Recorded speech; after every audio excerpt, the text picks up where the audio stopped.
Close your eyes for a moment and imagine standing at the edge of the greatest mystery in human history. Not a mystery buried in some distant galaxy or locked within quantum mechanics, but one carved into clay by human hands more than 4,000 years ago. A mystery that whispers of a world that existed before a catastrophe so profound it reset the clock on civilization itself. The ancient Sumerians, the people who gave us writing, mathematics, and the first cities, left behind something extraordinary. Not just records of kings and wars, but memories. Memories of what came before.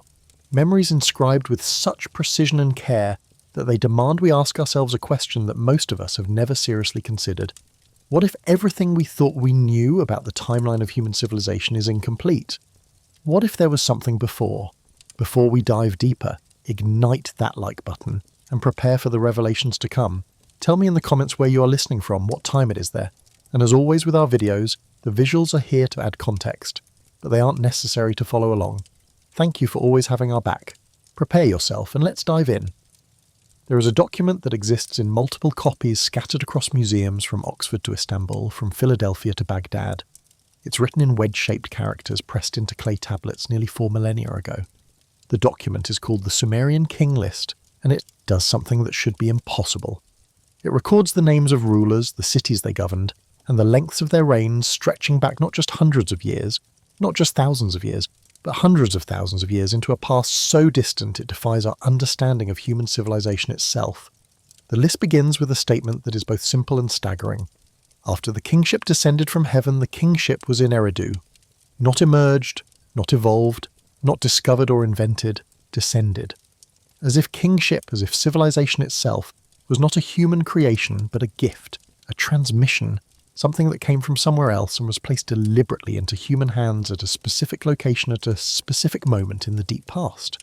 The most complete version of this remarkable document is the Weld Blundell Prism, an 8-inch tall clay artefact housed in the Ashmolean Museum at Oxford University. Discovered in the 1920s by a British archaeologist named Stephen Langdon working in southern Iraq, it stands as one of the most complete examples of the King List ever found. 4 sides, 2 columns on each side, originally rotating on a wooden spindle so that it could be read in its entirety like an ancient database of power and succession. The prism was likely created around 2000 BC during the Esin dynasty, but it draws on sources far older, compiling traditions that stretch back to the very dawn of Mesopotamian civilization and perhaps beyond. What makes this document so extraordinary, so fundamentally challenging to our understanding of history, is not just its age, but its structure. The list is divided into 2 distinct sections, separated by a single cataclysmic event. The first section lists 8 kings who ruled over 5 cities before the flood. The second section lists the kings who ruled after the flood swept over. The contrast between these 2 sections is jarring, almost impossible to reconcile with any conventional understanding of human history or historical record keeping. The first king listed is Alulim of Eridu. His reign lasted 800 years. Not 28 years, not 288 years, 800 years. The second king, Alalngar, also of Eridu, ruled for 36,000 years. The third king, Enmenluana of Bad Tibira, reigned for 200 years. On and on the list continues, with each antediluvian king ruling for tens of thousands of years. Enmenguana of Bad Tibira, 800 years. Dumuzi, the shepherd, also of Bad Tibira, 6,000 years. Ensipasi Anna of Larak, 800 years. Enmendur Anna of Sipa, 21,000 years. Finally, Ubartutu of Shuruppak, 18,600 years. The 8 kings together ruled for a combined total of 200 years. To put this in perspective, this is longer than the entire history of Homo sapiens as a species according to mainstream anthropology. These are not metaphorical numbers scribbled carelessly by ignorant scribes. They are recorded with the same bureaucratic precision, the same careful attention to detail that the Sumerians used for everything else in their meticulously administered civilization. From grain inventories to land sales, from temple construction records to trade agreements, the Sumerians were obsessive record keepers. The scribes who compiled this list treated these enormous spans of time as factual historical data, no different from recording a transaction of barley or the dimensions of a ziggurat platform. Then comes the line that changes everything. Then the flood swept over. 5 simple words in English, even fewer in Sumerian. But those words mark the absolute boundary between 2 ages of the world. After this stark declaration, the list resumes. But something fundamental has shifted. The kingship is now in Kish, a city to the north of the original 5, and the numbers, while still extraordinary by our standards, have dropped dramatically. The first post-flood king, Jushur of Kish, ruled for 200 years. Kulasina-Nabal, the second king of Kish, reigned for 960 years. Nangish-Lishma ruled for 60 years. Compared to the 28,000 and 43,000 year reigns that came before, these seem almost reasonable. But as you read further down the list, the numbers keep shrinking, slowly at first, then more rapidly, from thousands to hundreds, from hundreds to decades. Eventually you reach names that historians can cross-reference with other archaeological evidence. Names that appear in other inscriptions, in building dedications, in trade records. Gilgamesh, the legendary king of Uruk, hero of the world's oldest epic poem, appears on this list with a reign of 126 years. Still impossibly long by modern standards, but a far cry from the 5-digit numbers of the antediluvian kings. Gilgamesh is followed by his son Erlugul, who ruled for 30 years. The numbers continue to decrease. By the time we reach the well-documented Akkadian dynasty around 2350 BCE, the reign lengths are entirely plausible and match other historical records perfectly. The mainstream academic explanation for this pattern is straightforward and, on its surface, entirely reasonable. The antediluvian section, they argue, is pure mythology, a creation myth designed to give the institution of kingship a divine pedigree stretching back to the dawn of time. The enormous reign lengths are symbolic, meant to convey a sense of deep antiquity and divine favour rather than actual historical fact. As the list progresses into more recent, historically verifiable periods, the numbers become more realistic because the scribes are now working with actual records rather than mythological traditions passed down through countless generations of oral storytelling.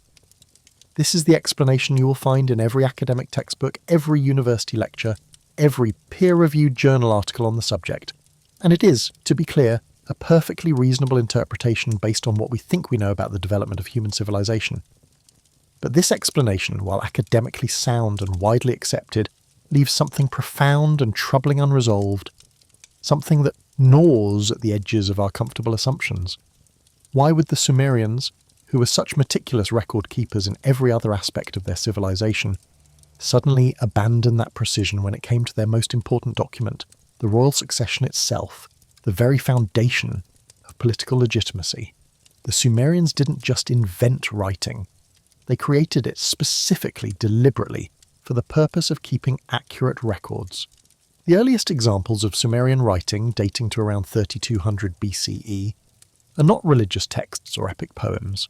They are administrative documents, tallies of grain and livestock, inventories of temple goods, records of land transactions. Their entire bureaucratic system was built on precision, on accountability, on the careful documentation of everything from temple offerings to construction projects to beer rations for workers. These were not people given to wild flights of fancy when it came to administrative documents. These were people who counted everything, who measured everything, who wrote everything down with obsessive attention to detail. So when they recorded that 8 kings ruled for 200 years before a great flood destroyed the world, were they really just making it up? Were they engaged in some elaborate mythological fiction that they themselves didn't believe? Or were they recording something real, translating a tradition or a memory or a body of inherited knowledge that they themselves may not have fully understood into the only terms and the only numbers they had available?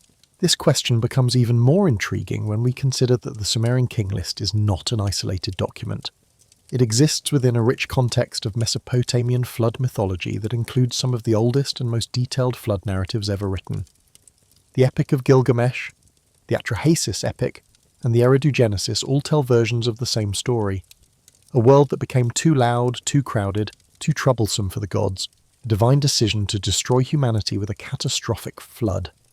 A single righteous man warned by a sympathetic god, a great boat built to preserve life, 7 days and 7 nights of deluge, the complete destruction of the old world, and finally a new beginning, a fresh start for humanity and a world forever changed. These stories are not vague myths. They are detailed, specific, and remarkably consistent in their core elements across different time periods and different cities. They speak of rising waters that covered the mountains, of gods fleeing to the highest heaven in terror, of the complete annihilation of all human life except for a single family and their cargo of animals and seeds. And crucially, all of these flood stories, without exception, place this catastrophic event at the exact same point in history, at the boundary between the antediluvian kings and the post-diluvian kings, at the moment when the impossibly long rains end and the more human-scaled rains begin. Some researchers have proposed alternative explanations for these staggering numbers, attempting to reconcile them with known historical timelines. One of the most intriguing theories involves a mathematical misunderstanding between different numbering systems. The Sumerians used a sexagesimal, or base 60 mathematical system. This is why we still divide hours into 60 minutes and minutes into 60 seconds. This is why we divide circles into 3 degrees. We inherited these measurements directly from the Sumerians, but other ancient peoples, including the Semitic populations who later dominated Mesopotamia, used a decimal, or base 10 system, like the one we use today. The theory proposes that if a Sumerian scribe came across records written in a decimal system, but mistakenly interpreted them as sexagesimal, the numbers would be inflated by a factor of 6. A reign of 4,800 years in a misread decimal notation would become 28,800 years when interpreted as sexagesimal. This theory is mathematically elegant and would reduce the antediluvian reigns to more plausible, though still extraordinary, lengths. A 28,800-year reign becomes 4,800 years. A 43,200-year reign becomes 7,200 years. Still far beyond any known human lifespan, but at least within the realm of exaggeration rather than impossibility. But this theory, as appealing as it is, raises as many questions as it answers. If the numbers were mistranslated, where are the original sources? What records existed before the King List was compiled around 2100 BCE? The earliest known version from the Ur-3 period already contains these enormous numbers. And why would the Sumerians themselves, who were master mathematicians and astronomers, never notice or correct such a fundamental error in their most important historical document? Why would this error persist for over 1,000 years, copied and recopied by generation after generation of scribes, without anyone raising a question about these impossible numbers? Another interpretation, one that lives in the shadowy borderlands between archaeology and speculation, asks a more radical and unsettling question. What if these weren't human kings at all? What if the antediluvian rulers were something fundamentally different? Beings with lifespans that made a human century seem like the blink of an eye? This idea is not new. It appears in various forms throughout human mythology and religious tradition. The ancient astronaut theorists of the 20th and 21st centuries have long pointed to the King List as evidence of extraterrestrial intervention in human history, arguing that the enormous reign lengths reflect the actual lifespans of non-human entities who ruled over early Mesopotamia, perhaps beings from a planet with a different orbital period, or beings whose biology allowed for vastly extended lifespans. But you don't need to invoke aliens to make this interpretation. You only need to take seriously what nearly every ancient culture on Earth has told us. Mythologies around the world speak of a time before the flood when gods walked among mortals, when the boundaries between the divine and the human were permeable and unclear. The Greek myths tell of the Age of Heroes, when demigods like Hercules and Perseus straddled the line between immortal and mortal, performing deeds no ordinary human could accomplish. The Hebrew Bible speaks of the Nephilim, the giants who walked the earth before the flood, described as the offspring of the sons of God and the daughters of men. Genesis chapter 6 states clearly that there were giants in the earth in those days, and also after that, when the sons of God came in unto the daughters of men, and they bore children to them, the same became mighty men which were of old, men of renown. The Hindu Puranas describe the yugas, vast cosmic ages lasting hundreds of thousands of years, each characterized by different levels of righteousness, different relationships between gods and humans, different lifespans and different capacities. In the Satya Yuga, the Golden Age, humans lived for 100,000 years, in the Treta Yuga for 10,000 years, in the Dwapara Yuga for 1,000 years. Only in our current age, the Kali Yuga, the age of darkness and strife, have human lifespans shrunk to a mere century. The biblical antediluvian patriarchs, the ancestors of Noah, similarly lived for centuries. Adam lived 930 years, Seth lived 912 years. Methuselah, the oldest, lived 969 years. After the flood, the lifespans in the Bible drop rapidly, just as they do in the Sumerian King List. Perhaps the Sumerian King List is not an anomaly at all. Perhaps it is part of a global pattern, a memory shared across cultures, across continents, across vast gulfs of time and space. A memory of a time when the world was fundamentally different. When the rules that govern our current age, our current biology, our current relationship with time itself did not yet apply. When beings of enormous power and enormous lifespan ruled over a humanity that was itself different from what we are today. What we know with absolute certainty is this. The Sumerian King List is not a work of fiction in the way we understand fiction today. It was not written as entertainment. It was not meant to be symbolic or allegorical. It was compiled with extraordinary care, copied and recopied for over 1,000 years, treated as a legitimate historical document by the most literate, the most administratively sophisticated, the most bureaucratically advanced culture of the ancient world. Its numbers may be impossible by our standards, by our assumptions about what is and isn't possible, but they were not impossible to the people who wrote them down and preserved them with such devotion. They believed in a world before the flood. They believed that kingship first descended from heaven to the city of Eridu. They believed that rulers governed for spans of time that dwarf our modern conception of a human lifespan, or even a human civilization. The question we are left with is not whether the Sumerians believed this. Clearly they did. The question is why. What were they trying to preserve? What memory, distorted perhaps by thousands of years of oral tradition, transformed perhaps by cultural and linguistic evolution, were they attempting to encode in clay for all future generations? What knowledge were they trying to save from oblivion? To understand that question, to even begin to approach an answer, we must turn our attention from the abstract numbers on clay tablets to the physical places themselves. The 5 cities listed in the antediluvian section of the King List are Eridu, Bad Tibira, Larak, Sippar, and Shuruppak. These are not mythical places like Atlantis or Shambhala. They are not legendary cities that exist only in stories. These are real archaeological sites that have been excavated, mapped, studied, and dated with modern scientific methods. And what archaeologists have found at these sites is both fascinating and deeply enigmatic. Eridu is listed first, and for good reason that becomes clearer the more we learn about it.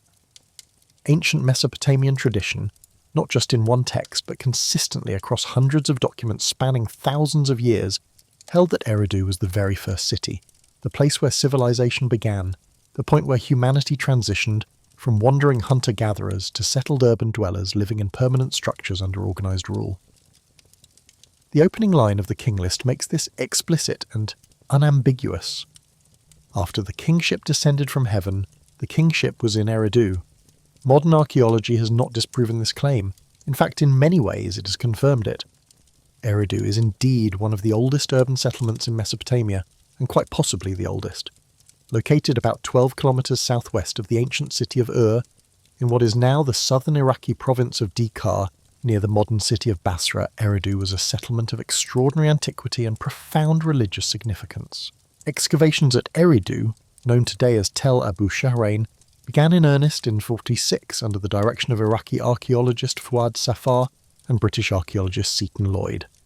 After preliminary surveys in 1918 and 1919 by British archaeologists, the site had lain relatively undisturbed for decades. What Safar and Lloyd uncovered was nothing short of astonishing. A site with continuous occupation stretching back to at least 5400 BCE, during what archaeologists call the Ubaid period. That makes Eridu not just ancient, but among the very earliest examples of settled urban life anywhere in the world. The Ubaid period, lasting from approximately 16500 to 3800 BCE in southern Mesopotamia, represents the foundation of Mesopotamian civilization, named after the site of Tel el-Ubaid, located near Eridu itself. This period saw the first permanent settlements in southern Mesopotamia, the development of irrigation agriculture, the creation of distinctive painted pottery styles, and the earliest evidence of social stratification and organised religion. The people of the Ubaid period were not yet literate. They had not yet invented writing, but they were sophisticated farmers, skilled potters, accomplished architects, and devout religious practitioners. At Eridu specifically, archaeologists discovered something unprecedented in its continuity and its meaning. The focal point of the city was always, from the very beginning, religious. At the heart of Eridu stood the temple of Enki, the Sumerian god of fresh water, wisdom, magic, and creation. The Sumerians called this temple the Abzu, the house of the aquifer, named for Enki's domain, the Abzu, the primordial freshwater ocean believed to exist deep beneath the earth, from which all life was thought to spring. This was not just a poetic image. The ancient Mesopotamians believed quite literally that fresh water flowed from a subterranean ocean, and that Enki dwelled in this watery realm and controlled its power. What makes this temple extraordinary, what sets it apart from almost any other ancient structure in the world, is not just its age, but its continuity. Archaeologists discovered that the temple was rebuilt over and over again on the exact same spot, with each new structure built directly on top of the ruins of the previous one. 17 distinct building levels were identified, 17 separate reconstructions, each one preserving the same basic orientation, the same ritual layout, the same sacred function. The earliest temple, designated Temple 1 and dating to around 5500 BCE, was a small mud brick room measuring just 12 by 15 feet, with a simple altar for offerings and a niche designed to hold a statue of the god.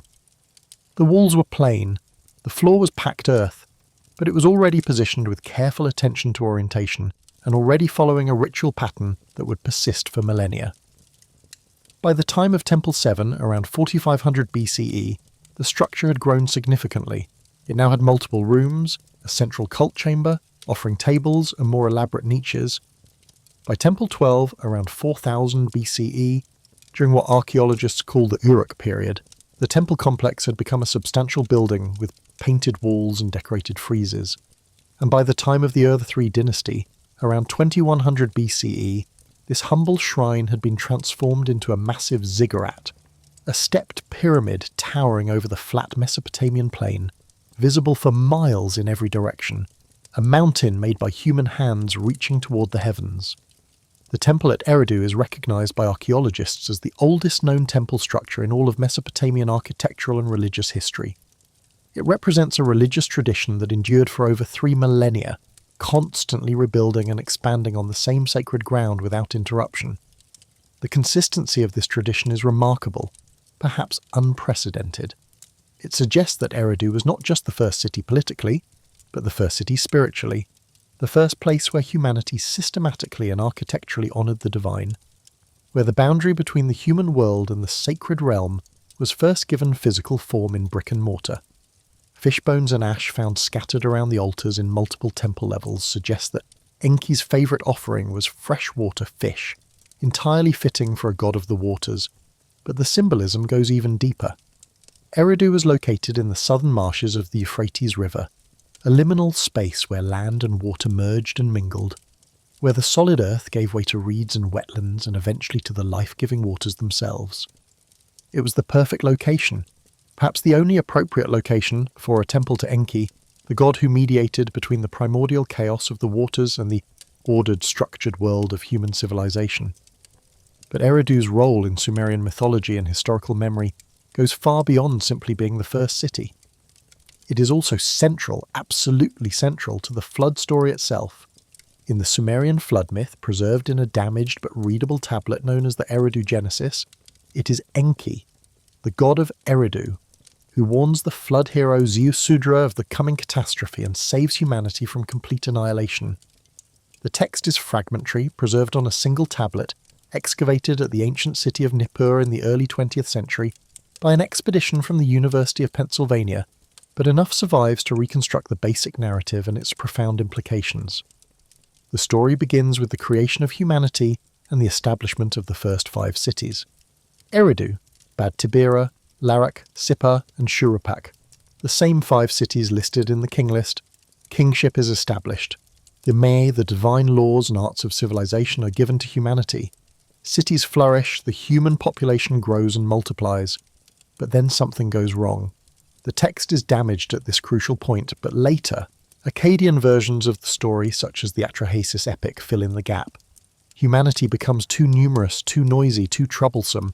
Their clamour disturbs the sleep of the gods, The high god Enlil, lord of wind and storm, master of the divine council, grows increasingly irritated and finally makes a fateful decision. Humanity must be destroyed. The gods swear an oath to keep this decision secret. Humanity will be given no warning. But Enki, the creator, the craftsman, the god who had originally shaped humans from clay and breathed into them the breath of life, cannot bear to see his creation utterly destroyed. He opposes Enlil's plan, but he cannot openly defy the decree of the divine council. He is bound by the same oath as the other gods, so he resorts to a trick, a clever piece of misdirection that honours the letter of his oath while violating its spirit. He goes to the reed hut of Ziusudra, the king of Shuruppak, the last of the antediluvian cities, and he speaks not to the man himself, but to the wall of the hut, knowing full well that Ziusudra will overhear every word. Reed wall, he whispers, hear my words, pay attention to my instructions, tear down your house, build a boat, abandon your possessions, save your life, take aboard the seed of all living things. He gives precise dimensions for the vessel. He specifies how it should be sealed with bitumen, the natural asphalt found in Mesopotamia. He tells Ziusudra to bring his family, his craftsmen, animals of every kind, and the seeds of all plants. Ziusudra, faithful and obedient, does exactly as he is instructed. He tears down his house and uses the materials to build an enormous boat, much to the bewilderment of his neighbours, who cannot understand why anyone would build a ship in the middle of a city far from any sea. And when the boat is complete, when the cargo is loaded, the sky darkens, the storm begins. The text describes it with visceral, terrifying power. The storm god Adad rides across the heavens. Lightning tears the sky, thunder shakes the earth. The rain begins not as droplets, but as a solid wall of water falling from above.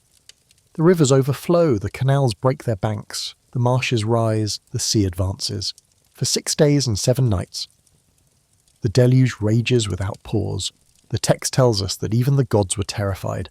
They fled to the highest heaven, cowering like dogs, watching in horror as the world they had created was utterly annihilated.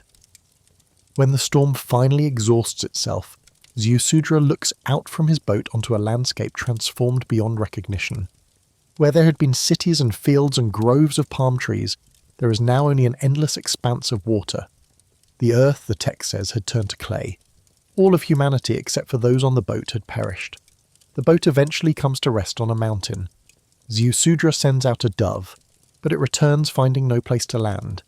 He sends out a swallow with the same result. Finally he sends out a raven, and the raven does not return. It has found food, found land, found a new world emerging from the receding waters. Ziusudra disembarks and immediately makes a sacrifice to the gods, slaughtering an ox and a sheep and burning them as offerings. The gods who have been without worship, without offerings, without the sweet savour of sacrifice for 7 long days, gather like flies around the smoke. They are hungry. They are grateful. They realise, perhaps for the first time, that they need humanity as much as humanity needs them. Enlil, arriving late, is furious to discover that anyone survived his carefully planned extinction event. But Enki confronts him, arguing passionately that total destruction was neither just nor necessary. There are other ways to control human population, he says. Disease, famine, wild animals. These would have accomplished the same goal without annihilating the species entirely. In the end, Enlil relents. He cannot undo what has been done. Humanity has survived. He makes the best of it, granting Ziusudra and his wife a unique reward. He touches their foreheads and speaks words of transformation. Hitherto, he declares, Ziusudra has been but human. Henceforth, Ziusudra and his wife shall be like us gods. They are granted eternal life and taken to live forever in Dilmun, a paradise land far to the east, at the mouth of the rivers where the sun rises. This story is not just a myth in the academic sense of a traditional narrative. It is a cultural memory, a piece of historical consciousness that the Sumerians took seriously enough to write down, to preserve, to weave into their understanding of their own history and identity. The King List itself reflects this. It divides all of Mesopotamian history into 2 epochs, 2 fundamentally different ages, before the flood and after the flood. The flood is the Great Reset, the catastrophic event that ended one era of civilization and one age of the world and began another. Now here is where things become complicated. where the archaeological evidence and the textual evidence begin to create puzzles that mainstream archaeology struggles to fully resolve. Archaeologists have indeed found evidence of localized flooding in ancient Mesopotamia. In the 1920s, the famous British archaeologist Leonard Woolley, excavating at the ancient city of Ur just 12 kilometres northeast of Eridu, discovered a thick layer of water-deposited silt clean yellow clay that contained no artefacts, no pottery, no evidence of human occupation. This sterile flood layer was over 8 feet thick in some areas. Below it were the remains of the earlier Alubide culture. Above it, the later Uruk culture. Woolley, eager for publicity and perhaps somewhat carried away by his discovery, initially proclaimed that he had found physical evidence of Noah's flood, the biblical deluge itself. The claim made headlines around the world. Proof of the Bible, proof of the flood, physical evidence of one of the foundational stories of Western civilization. But further investigation, more careful analysis, more extensive surveys of the region, revealed that this was likely a local river flood, not a global cataclysm. The flood layer at Ur was dated to approximately 3500 BCE. Similar flood layers have been found at other Mesopotamian sites, but crucially they are not all from the same time period. The flood layer at Kish, another ancient city, dates to around 2900 BCE. The flood layer at Shuruppak itself, the city of the flood hero, also dates to roughly 2900 BCE. The flood layer at Uruk dates to around 3100 BCE. These were real floods. They were devastating.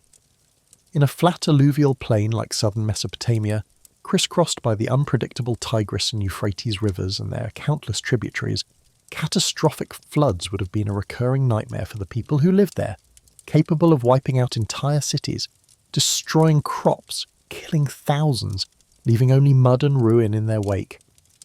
But the question that haunts us, the question that cannot be easily dismissed, is this. Is the flood recorded in the King List? The flood that divides antediluvian from post-diluvian? The flood that marks the end of an age? Merely a memory of one of these localized river floods? Or is it something else, something older, something more profound? If we work backward from the first post-flood dynasty of Kish, which mainstream archaeology dates to around 2900 BCE based on pottery styles and stratigraphic evidence, the flood itself would have occurred sometime in the late 4th millennium BCE, roughly 3000 to 2900 BCE. This aligns reasonably well, surprisingly well in fact, with the archaeological evidence of flooding at Shuruppak and Kish. The conventional explanation is that the Sumerians experienced a particularly devastating flood around 2900 BCE, perhaps a once-in-a-thousand-years event that destroyed multiple cities simultaneously, and this became enshrined in their historical memory as the flood, the great dividing line of history. But there is another possibility, a possibility that has gained increasing attention and increasing evidence in recent years. What if the Sumerian flood story is not primarily a memory of a river flood in Mesopotamia 5,000 years ago, but a cultural echo, a preserved and transmitted memory of a far older, far more catastrophic event? An event that occurred not in the 4th millennium BCE, but in the 11th millennium BCE, not 5,000 years ago, but over 12,000 years ago, at the end of the last ice age when the entire planet was convulsed by a series of cataclysms that nearly ended human civilization before it truly began. Around 12,800 years ago, the Earth was emerging from the grip of the last glacial maximum. Vast ice sheets, in some places over 2 miles thick, covered much of North America and Europe. Sea levels were roughly 400 feet lower than they are today, exposing land masses the size of entire continents. Indonesia, Malaysia, Thailand, Vietnam were all connected in a single landmass called Sundaland. Britain was connected to France. Alaska was connected to Siberia. The entire world was a different shape. The climate was warming, the ice was retreating, the world was slowly, gradually transforming. The megafauna, the great woolly mammoths and saber-toothed cats and giant ground sloths, still roamed the earth. Human populations, still living primarily as hunter-gatherers, were slowly expanding, slowly developing more sophisticated tools and techniques. Then suddenly, and without any warning, everything changed. The global climate was thrown back into near-glacial conditions in a geological instant. Temperatures in the northern hemisphere plummeted by as much as 10 degrees Celsius, and in some regions by as much as 15 degrees Celsius, in less than a decade. To put this in perspective, The entire global temperature increase from the pre-industrial era to today, the climate change that dominates our current political and scientific discussions, is approximately 1.1 degrees Celsius. Imagine 10 times that temperature change happening not over 150 years, but over 10 years. The shock to ecosystems, to animal populations, to human societies would have been unimaginable. This sudden cold snap lasted for approximately 1,200 years, a period known to geologists and climatologists as the Younger Dryas, named after a tundra wildflower. Dryas octopetala, whose pollen markers in European sediment cores indicate cold climate conditions. Then, just as abruptly as it had begun, the cold ended. Around 11,600 years ago, temperatures shot up again with shocking speed. The ice sheets melted catastrophically fast. Sea levels rose by hundreds of feet over just a few centuries. Coastlines around the world were drowned. River valleys were inundated. Entire landscapes, potentially home to thriving human populations, vanished beneath the waves forever. This was not a gradual process unfolding over comfortable spans of time. This was planetary upheaval, a cosmic-scale disaster, and it left scars that we can still see today carved into the very bedrock and geography of our world.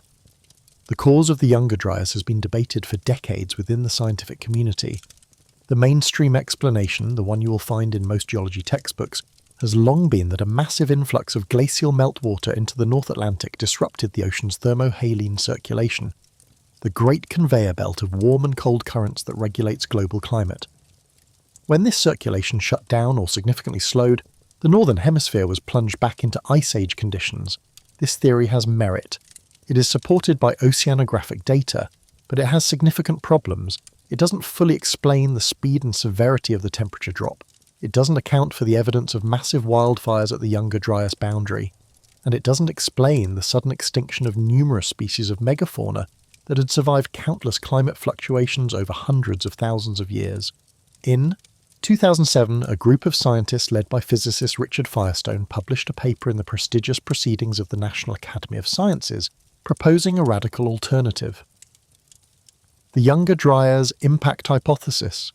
They argued that the sudden climate change was triggered not by gradual environmental process, but by a cosmic impact, a fragmented comet or asteroid that exploded over North America, sending shockwaves around the planet and triggering a cascade of environmental catastrophes. The evidence they presented was, and remains, compelling to many researchers while remaining controversial to others.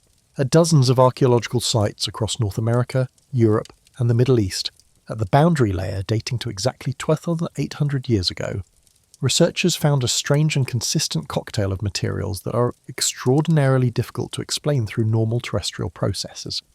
First, there are nanodiamonds, microscopic diamonds invisible to the naked eye, but detectable under electron microscopy. These form only under the extreme temperatures and pressures of a cosmic impact or a nuclear explosion. Second, there are high concentrations of platinum, iridium, and other platinum group elements. These elements are rare in the Earth's crust, but abundant in asteroids and comets. Their presence in high concentrations at a specific time horizon suggests an extraterrestrial source. Third, there are magnetic spherules and microspherules, tiny beads of melted rock that form when intense heat causes minerals to liquefy and then rapidly cool into perfect spheres. Fourth, there are high-temperature melt glass formations, created when sand and rock are subjected to temperatures exceeding 2,000 degrees Celsius. And perhaps most dramatically, there is a widespread layer of what geologists call black matte, a dense accumulation of charcoal and soot found across vast areas of North America. Recent studies have estimated that approximately 10% of the Earth's total biomass, 10% of all the plant life on the planet, burned during this period. The scale is almost incomprehensible. An almost incomprehensible level of environmental destruction. To put this in context, if 10% of current biomass burned, we would be talking about fires consuming an area roughly equivalent to the size of South America. There is also the geological evidence of sudden and catastrophic flooding. The channeled scablands of eastern Washington state, a vast landscape of deeply carved canyons, massive erratic boulders, and dry waterfalls, were long a geological mystery. In the 1920s, geologist J. Harlan Bretz proposed that they were carved by a megaflood, a wall of water over 1,000 feet high that ripped across the landscape with the force of all the world's rivers combined flowing at once. His theory was initially ridiculed by the geological establishment. Floods, they argued, were gradual processes. The idea of a catastrophic flood of this magnitude was dismissed as catastrophism, a discredited 19th century theory. But Bretz was right. The evidence was overwhelming once other geologists actually examined it carefully. The flood was caused by the sudden collapse of a glacial ice dam that had held back a massive lake of meltwater called Glacial Lake Missoula. When the dam failed, the lake emptied in a matter of days, releasing a volume of water estimated at 500 cubic miles, travelling at speeds of up to 65 miles per hour. But what caused the dam to fail so catastrophically? Ice dams can fail naturally over time as the ice melts and weakens, but the Younger Dryas impact hypothesis provides an alternative explanation. If a fragment of a comet struck the Laurentide ice sheet, the immense wall of ice that covered much of North America, the energy release would have been beyond imagination. The ice would have instantly liquefied. Billions, perhaps trillions of gallons of water would have been released in a matter of hours. The resulting flood would have been biblical in scale. Not a metaphor, not an exaggeration, a literal description of the most devastating deluge in the entire history of human civilization. And this flood would not have been confined to North America. As the ice sheets collapsed around the world, sea levels rose by hundreds of feet. The timeline is debated, but conservative estimates suggest a rise of 400 feet over several centuries. More dramatic estimates suggest faster, more catastrophic rises in some periods. Over 10 million square miles of land, an area the size of Europe and China combined, was submerged beneath the rising seas. Any settlements, any ports, any coastal cities that existed on that land are now on the ocean floor, buried under sediment, corroded by salt water, almost impossible to find without dedicated underwater archaeology and enormous resources. The impact hypothesis remains controversial within parts of the scientific community. Critics argue that the evidence is sometimes ambiguous, that some of the so-called impact markers can potentially be explained by terrestrial processes, volcanic activity or other natural phenomena, and that no definitive impact crater from this precise period has been unambiguously identified and dated. The debate has been heated, sometimes acrimonious. Papers are published supporting the hypothesis. Papers are published refuting it. The scientific process grinds forward, but in recent years the evidence has been accumulating. In 2018, researchers announced the discovery of the Hiawatha crater in northwest Greenland, a 19-mile wide impact structure buried beneath more than half a mile of ice. While the exact age of this crater is still being determined and debated, some researchers believe it could date to the Younger Dryas period, making it a potential smoking gun, literal physical evidence of the cosmic impact that triggered the catastrophe. In 2020, researchers published evidence of a possible second impact crater in Greenland. The evidence continues to build, but regardless of whether the impact hypothesis is ultimately proven beyond all doubt or whether some modified version or alternative explanation prevails, one thing is absolutely unambiguously clear. The Younger Dryas was a period of unprecedented catastrophe for planet Earth and for the human beings and animals living on it. Temperatures plummeted, ice advanced. Megafauna including mammoths, mastodons, saber-toothed cats, giant ground sloths, American lions, short-faced bears, and dozens of other species went extinct. Not gradually, not over tens of thousands of years, but rapidly within a span of a few centuries or even less. The Clovis culture, the sophisticated Paleo-Indian culture that had spread across North America, with their distinctive spear points and advanced hunting techniques, vanished from the archaeological record. And sea levels rose to swallow vast stretches of coastline, drowning any settlements, any infrastructure, any accumulated human knowledge that might have existed in those regions. For any human populations living through this period, scattered across the planet in small bands, this would have been the end of the world, the only world they knew. The comfortable patterns of seasonal migration, the familiar hunting grounds, the known sources of water and food, all of this would have been disrupted, destroyed, transformed beyond recognition. And if those populations had developed any level of social complexity, any accumulation of specialized knowledge about astronomy or agriculture or architecture or mathematics, if they had established any traditions of art or music or storytelling more sophisticated than we currently give them credit for, much of it would have been lost. Lost to the cold, lost to the floods, lost to the fires, lost to the collapse of the social networks that preserved and transmitted that knowledge. This raises a profound and deeply unsettling question that cuts to the heart of our entire understanding of human history. What if the Sumerian flood story is not primarily a memory of a river flood in Mesopotamia 5,000 years ago, but a distorted, culturally transmitted, multi-layered memory of the Younger Dryas catastrophe 12,000 years ago? What if the antediluvian kings of the King List, with their impossible reign lengths and their 5 ancient cities, are not mythological inventions, but echoes of a pre-Younger Dryas human civilization? A civilization that was destroyed by the cataclysm and survived only in fragments, in memories, in stories passed down through countless generations until they finally, thousands of years later, were written onto clay tablets in the cities of Sumer? This idea is not embraced by mainstream archaeology, and for very good, very reasonable reasons. Extraordinary claims require extraordinary evidence.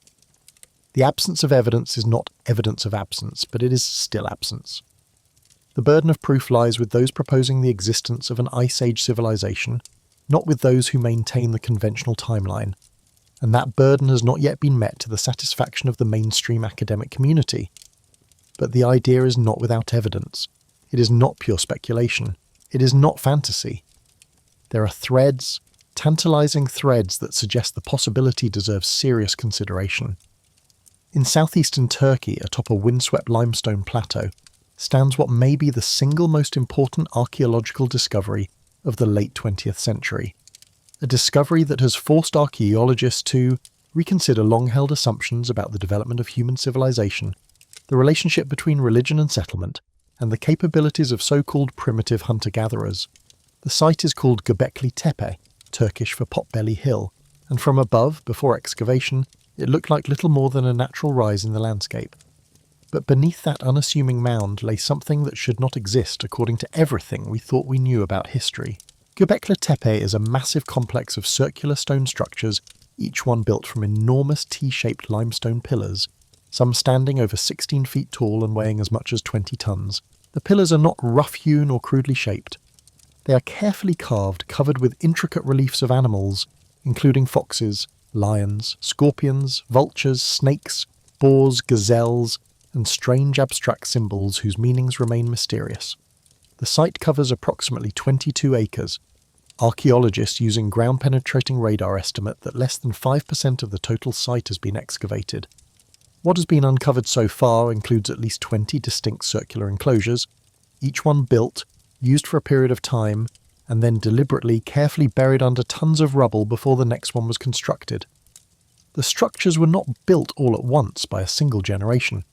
They were constructed over a period of at least 1,500 years, possibly longer, with each new generation apparently feeling compelled to build their own enclosure, more elaborate than the last, and then richly bury the previous generation's work.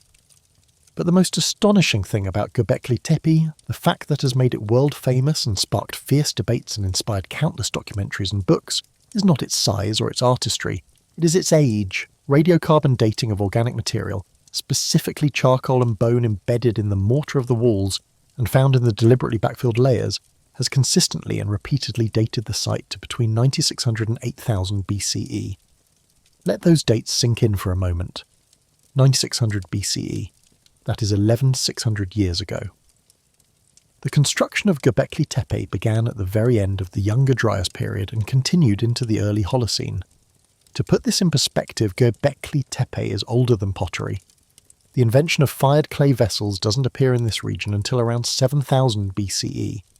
It is older than the domestication of plants and animals. The first evidence of cultivated wheat and barley appears around 8500 BCE. The first domesticated sheep and goats appear around 8000 BCE. It is older than permanent villages. Most of the permanent settled communities in the Near East don't appear until around 8000 BCE. It predates Stonehenge by over 6,000 years. It predates the Great Pyramid of Giza by over 7,000 years. It predates the first Sumerian cities by over 5,000 years.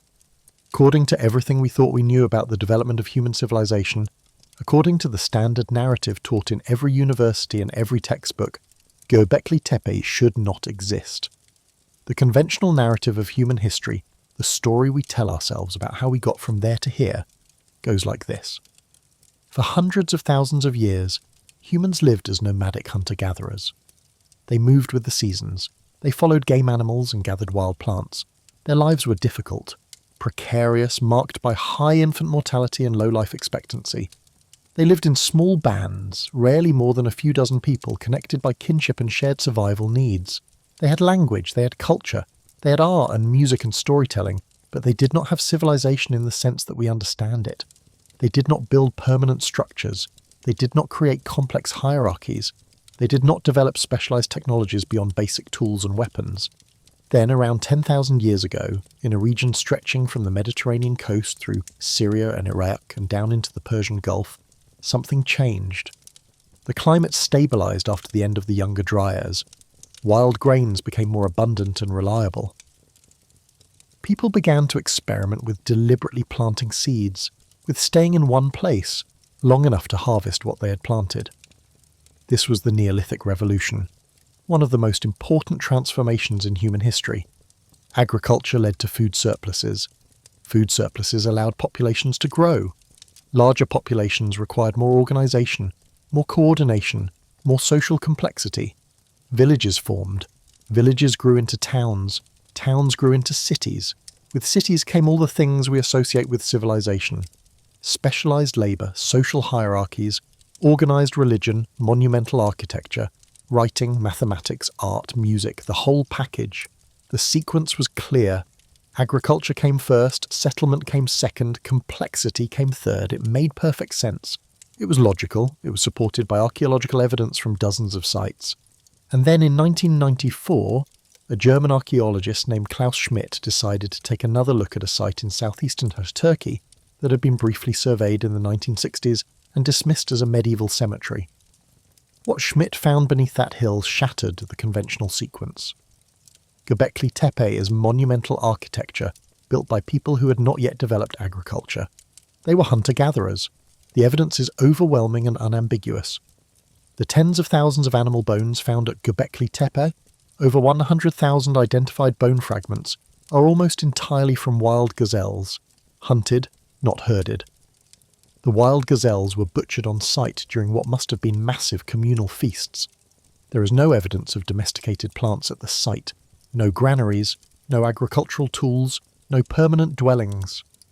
The people who built Göbekli Tepe were mobile hunter-gatherers who somehow, for reasons that remain mysterious and debated, organised themselves into large groups, coordinated the labour of hundreds of people, quarried and transported 20-ton stones using only Stone Age tools, carved them into works of art using flint and obsidian, and erected them into structures that served no obvious practical survival purpose. They were building temples, or observatories, or monuments, or something that we don't even have a word for. They were creating sacred space, encoding knowledge, marking the landscape with meaning. And they were doing it at the exact moment in history when the world was emerging from the greatest catastrophe of the late Pleistocene. Klaus Schmidt, who directed the excavations at Göbekli Tepe until his death in 2014, believed that the site proved that religion, the drive to create sacred space and honour the numinous, came before agriculture, not after it.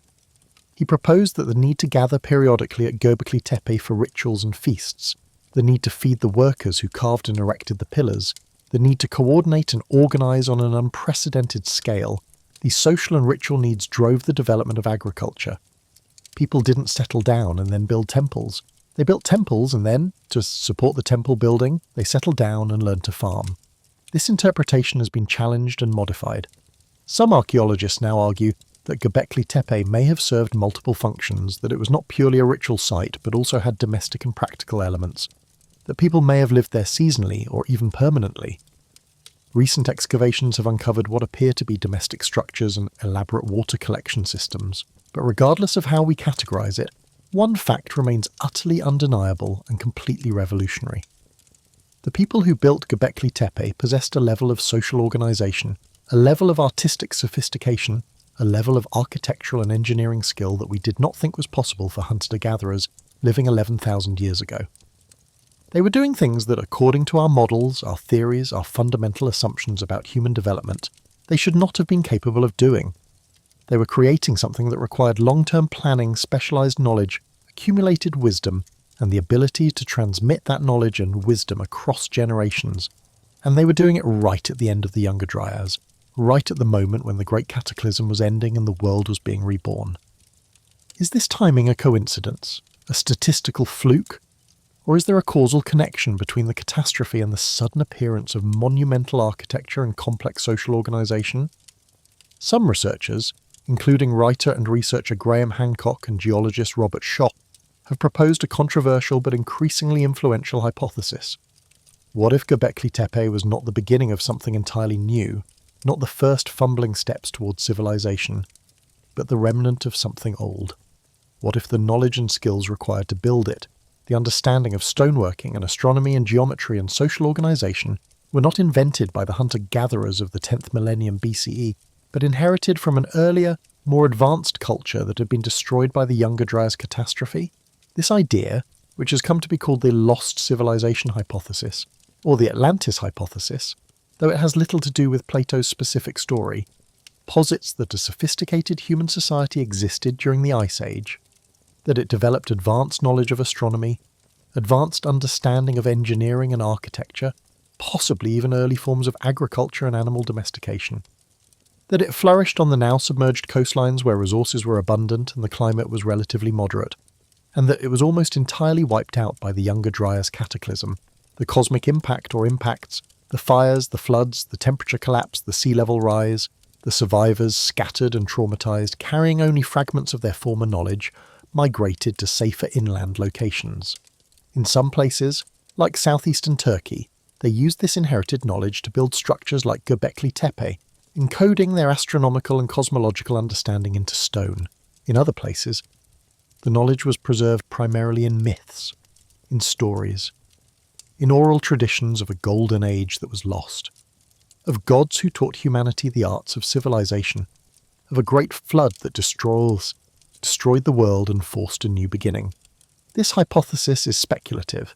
It is controversial. It is vigorously rejected by the majority of mainstream archaeologists who point out correctly that we have found no cities, no writing, no clear, unambiguous evidence of complex civilization dating to before the Younger Dryas. The burden of proof has not been met, but the hypothesis is not without its evidential threads and logical coherence. Consider the global distribution of flood myths, a pattern so widespread and so consistent that it demands explanation. Over 500 cultures around the world, cultures separated by vast oceans and impassable mountain ranges, cultures that had no known contact with each other, all tell stories of a great deluge that destroyed an earlier world, the Sumerian flood myth, the biblical story of Noah that derived from it, the Greek tale of Deucalion and Pyrrha, the Hindu myth of Manu and the fish, the Chinese legend of Gun Yu, the Aztec story of the destruction of the fourth sun by water, indigenous Australian dreamtime stories of the great rising of the waters that transformed the landscape, Mapuche stories from Chile, Yoruba stories from West Africa, Pacific Islander stories from dozens of different island groups, on and on across every inhabited continent. These myths are not identical, but they share remarkable core elements. A catastrophic flood of unprecedented scale, warning from a divine or supernatural figure, a family or small group of survivors, a boat or raft, animals and plants saved, a new world that emerges after the waters recede. A promise or covenant that such destruction will not happen again. Mainstream anthropology typically explains this pattern through universal human experience. Floods are common, rivers overflow, coastlines are vulnerable to storms and tsunamis. Every agricultural society dependent on rivers for irrigation has experienced devastating floods. These local disasters get mythologized, exaggerated, universalized. The story of a big flood becomes a story of the ultimate flood, the flood that covered the earth. This is a perfectly reasonable explanation for many flood myths, but it struggles to fully account for the specificity and the universality of the flood as a world-ending event, not just a local disaster. It struggles to explain why so many of these myths specifically describe the flood as marking a boundary between ages, between the old world and the new world, between the time of the gods or heroes or giants and the time of normal mortals. The Younger Dryas catastrophe provides an alternative or complementary explanation. If a cosmic impact or series of impacts triggered massive flooding, fires and climate collapse, At the end of the Ice Age, this event would have been witnessed by human populations around the world, scattered as they were across every habitable continent. It would have been the defining trauma of that era, the worst thing that had ever happened, in living memory or in cultural memory stretching back generations.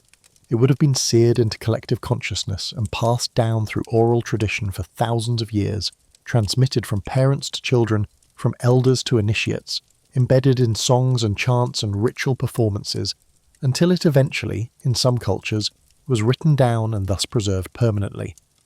As these oral traditions were eventually codified into written texts, they would have taken on the cultural, religious, and linguistic characteristics of the societies that recorded them, but the core memory, the traumatic kernel of truth, would remain the same. Water, destruction, death, survival, renewal. The Sumerian King List in this interpretation is not just a political document designed to legitimize royal power. It is a memory palace, a deliberate attempt to preserve cultural knowledge about the time before, about the boundary between ages. The antediluvian kings, with their impossibly long reigns, are not literal historical figures, and they are not purely arbitrary mythological inventions.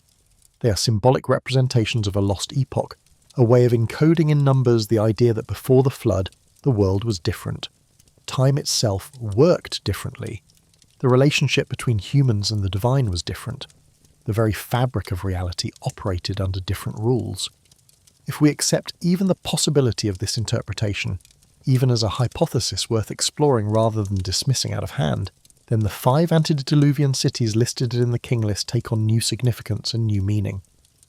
Eridu, Bad Tibira, Larak, Sippar, and Shuruppak were not just the first Sumerian settlements, not just convenient legendary locations. They were the places where the survivors of the Great Catastrophe, carrying fragments and memories of pre-flood knowledge, chose to rebuild civilization. They were the anchors of continuity, the sacred points where the old world connected to the new, where the accumulated wisdom of the past could be preserved, protected, and transmitted to future generations. Archaeological research into these cities supports, at least partially, this idea of deep antiquity and profound continuity.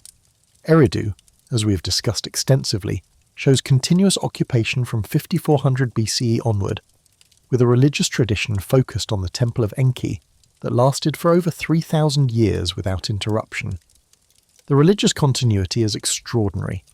The fact that temple after temple was built on the exact same spot, maintaining the exact same orientation, the exact same ritual purpose for over 3 millennia, suggests that this was not just another settlement. It was a sacred place, a place where foundational knowledge or foundational stories were preserved. Shuruppak, the city of the flood hero Ziusudra, has been identified with the modern archaeological site of Tel Farah, about halfway between modern Baghdad and the Persian Gulf. It was excavated in the 1920s and early 30s by German archaeologist Erich Schmidt. What he found was striking. A thick layer of flood deposited silt, clean, sterile sediment with no artifacts and no pottery, dating to around 2900 BCE. Below this flood layer, archaeologists found Jemdet Nasser period pottery and architecture, the final phase of the Uruk period, dating to around 3000 to 2900 BC. Above the flood layer, the city had been rebuilt. Life had continued. This is exactly what we would expect if Shuruppak was indeed the city most closely associated with the flood memory. It experienced a real devastating flood around 2900 BCE. The city was damaged or destroyed, and then it was rebuilt by survivors who remembered what had happened and who preserved that memory in their cultural traditions until it eventually was written down. But if the flood at Shuruppak dates to 2900 BCE, and if this is the flood that appears in the King List as the great dividing line of history, then how do we account for Göbekli Tepe, built 7,000 years earlier, or for the Younger Dryas catastrophe 12,000 years ago? If Göbekli Tepe was built by simple hunter-gatherers with no knowledge of earlier civilizations, then the Sumerian flood is indeed just a local Mesopotamian river flood, important to them but not world-changing.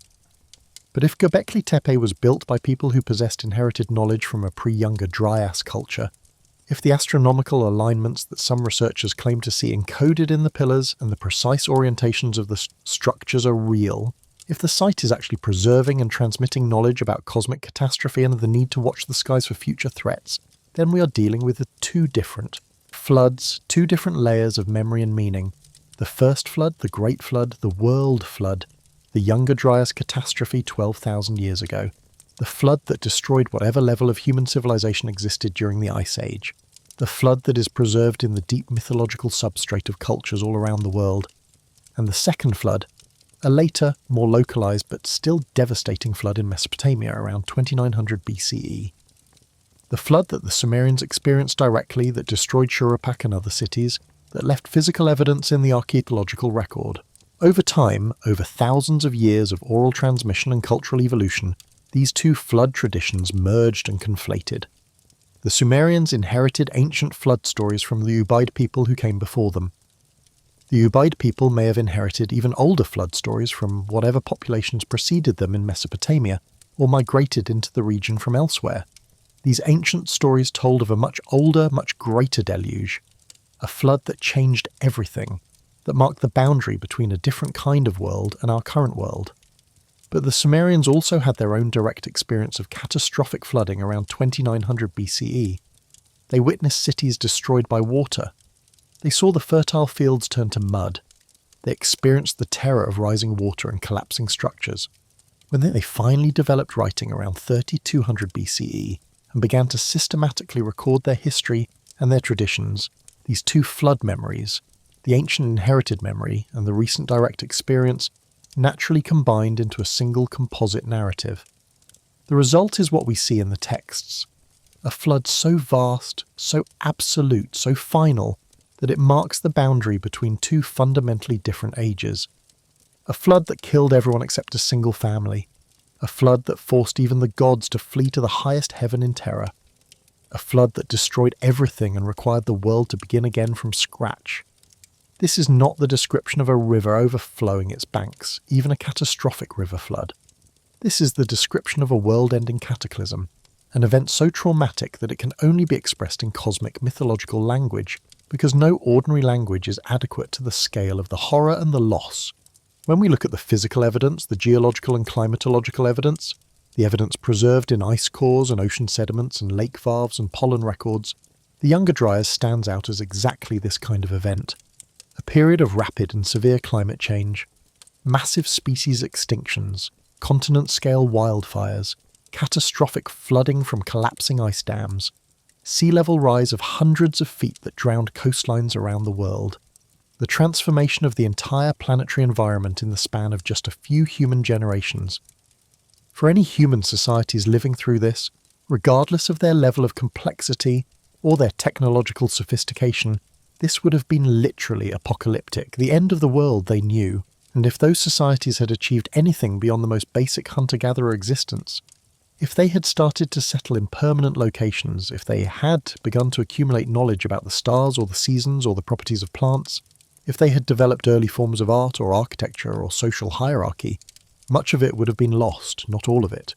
Humans are resilient. We are adaptable.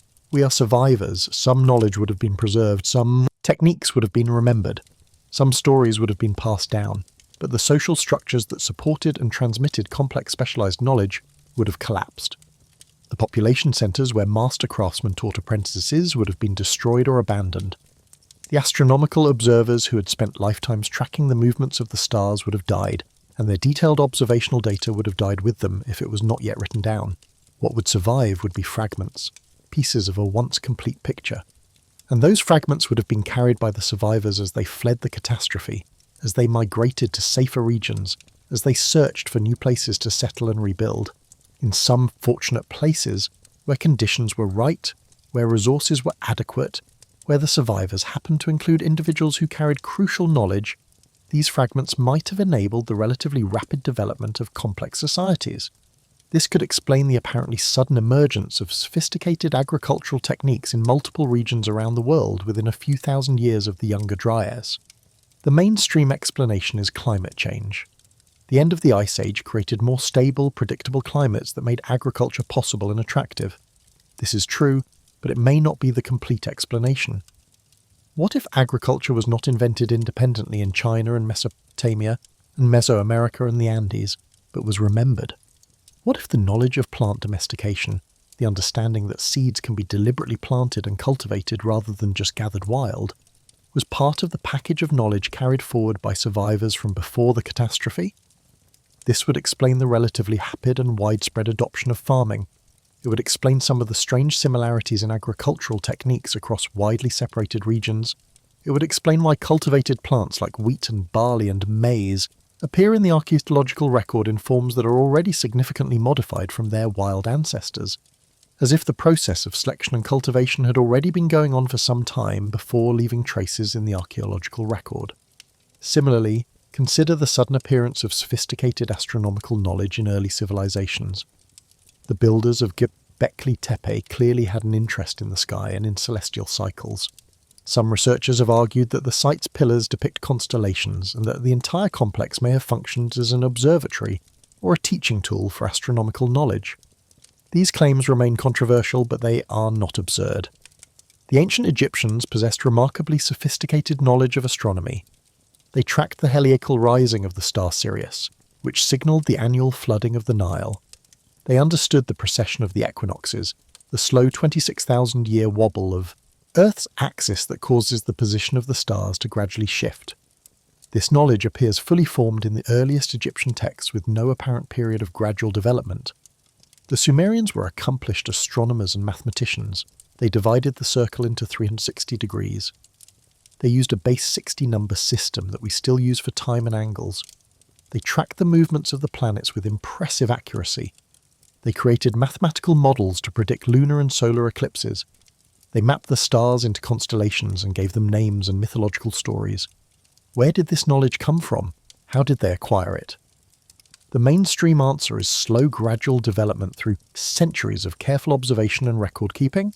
Patient priests and scribes watching the sky night after night, season after season, generation after generation, slowly accumulating data, slowly noticing patterns.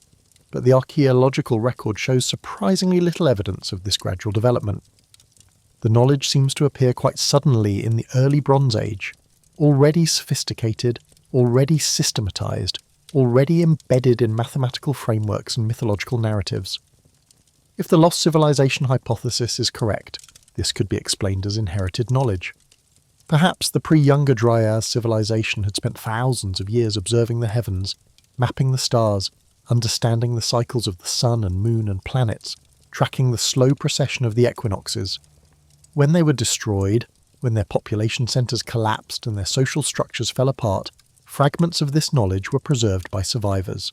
Not in written form, because writing had not yet been invented, but in oral traditions, in carefully memorised lists and recitations, in ritual knowledge passed from master to initiate, in stories about the sky gods and their movements. Eventually, thousands of years later, when the Sumerians and Egyptians developed writing and began to systematically record their knowledge, they wrote down what they had inherited. They claimed it as their own, naturally, because by that point it had been part of their culture for so long that no one remembered where it had originally come from. But the knowledge itself, the core astronomical data and mathematical relationships, may have been much older than the civilizations that first wrote it down.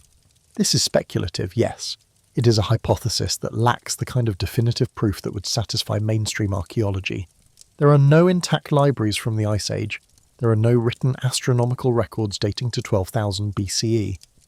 We cannot prove with absolute certainty that a sophisticated pre-Younger Dryas civilization existed, but we can say with certainty that the Younger Dryas catastrophe was real. We can say with certainty that it had devastating effects on both animal and human populations. We can say with certainty that vast coastlines, where humans likely lived, were drowned by sea level rise. We can say with certainty that Göbekli Tepe exists and should not exist according to our previous understanding of hunter-gatherer capabilities. We can say with certainty that agricultural knowledge and astronomical knowledge appeared quite rapidly in multiple locations around the world shortly after the Younger Dryas ended. We can say with certainty that flood myths are virtually universal across human cultures. And we can say with certainty that the Sumerians, the most literate and administratively sophisticated culture of the early Bronze Age, preserved in their most important historical document a memory of a great flood that divided all of history into before and after. The Sumerian King List is not just an interesting curiosity. It is not just an example of ancient mythology. It is a message encoded in clay, sent forward through 4,000 years by people who wanted desperately to preserve something they believed was important. Whether that something is literal historical fact, or cultural memory, or mythological truth, or some complex combination of all three, it demands our attention and our respect. The question is not whether we can prove with scientific certainty that an advanced Ice Age civilization existed.